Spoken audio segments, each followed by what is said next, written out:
Welcome back to my another tutorial, and in this video I will show you how to install Play Store in Realme any Chinese device. And this work is very easy and very simple. In this case I am using Realme X2, but you can do the work with any Chinese Realme device. I was installed Play Store, YouTube and some other application, but for make this video I deleted that. So now I install again to learn new. Okay, so let's jump to the work.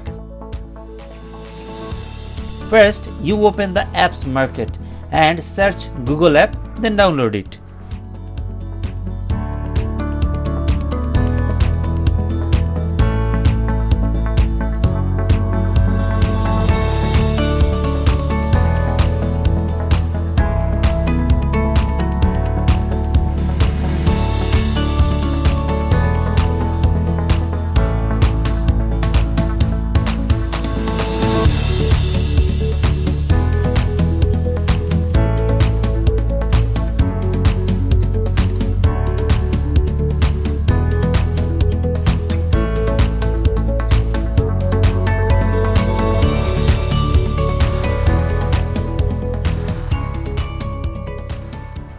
Now you open Google app and search playstore.apk. Then you see a website in the first position and you click here and download it.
Okay, so finally we done the work, and you see everything is you can download easily without any problem. So the work is finally complete. Thank you so much for watching this video, and if you like it, so please hit the like button, and if you are new on my channel, so subscribe must. Thank you so much. See you on the next video. Tada.